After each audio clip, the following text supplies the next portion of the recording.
బంగారు జింక మరియు మేకపిల్లల కథ. ఒకప్పుడు ఒక పెద్ద పచ్చని అడవిలో ఎన్నో జంతువులు కలిసి శాంతిగా జీవించేవి.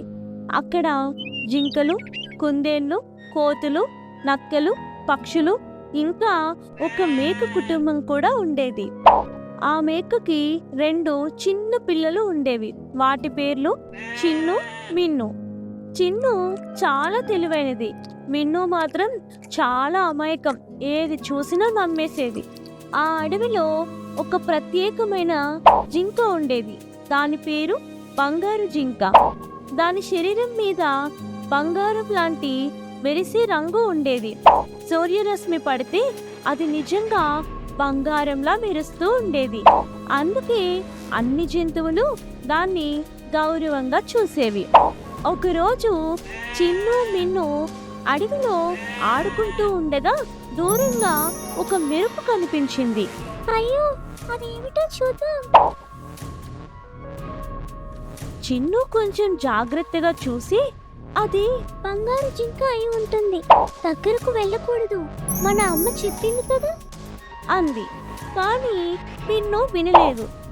అది చాలా అందంగా ఉంది, దగ్గరగా వెళ్ళి చూసి వస్తాను అని ముందుకు వెళ్ళింది. అప్పుడే ఒక చెట్టు వెనుక దాగి ఉన్న నక్క వాళ్ళని గమనించింది. నక్క చాలా తెలివైనది, కానీ చాలా మాయగాడు కూడా. అది తనలో తాను ఇలా అనుకుంది, ఈ చిన్న మేక పిల్లలు చాలా అమాయకంగా ఉన్నారు. వీళ్ళని మోసం చేసి పట్టుకోవచ్చు. నక్క వెంటనే బంగారు జింక దగ్గరగా వెళ్ళి మెల్లగా ఇలా చెప్పింది.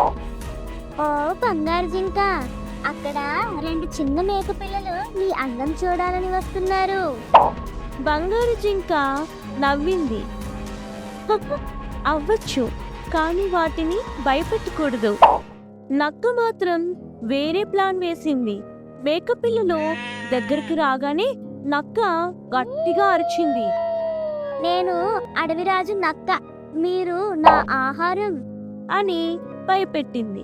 మిన్ను చాలా భయపడిపోయింది. అక్క చిన్ను, మనం ఇక్కడికి ఎందుకు వచ్చాం అని ఏడవడం మొదలుపెట్టింది. చిన్ను మాత్రం ధైర్యంగా నిలబడి, మేము చిన్న పిల్లలు, మమ్మల్ని వదిలేయండి. అప్పుడే బంగారు జింక ముందుకు వచ్చింది. నక్క, అమాయక పిల్లలను ఎందుకు భయపెడుతున్నావు అని అడిగింది. నక్క నవ్వుతూ చెప్పింది, అడవిలో బలమైన వాడు బతుకుతాడు, వీళ్ళు బలహీనులు. అప్పుడు బంగారు జింక ఒక తెలివైన ప్లాన్ వేసింది. సరేనక్క, నీకు నాకు ఒక పోటీ. నన్ను పట్టుకుంటే ఈ మేకపిల్లలు నీవే, కానీ నన్ను పట్టుకోలేకపోతే వాళ్ళను వదిలేయాలి. నక్క వెంటనే ఒప్పుకుంది. పోటీ మొదలైంది. బంగారు జింక మెరుపులో పరిగెత్తింది.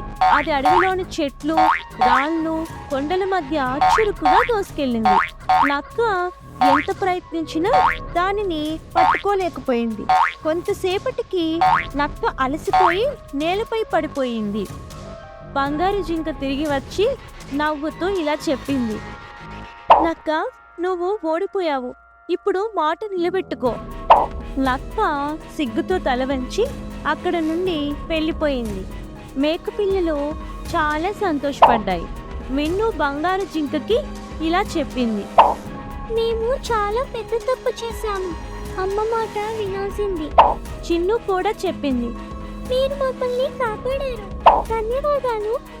బంగారు జింక మెల్లగా నవ్వింది. పిల్లలు, అడవిలో అందమైనది కనిపించినా జాగ్రత్తగా ఉండాలి.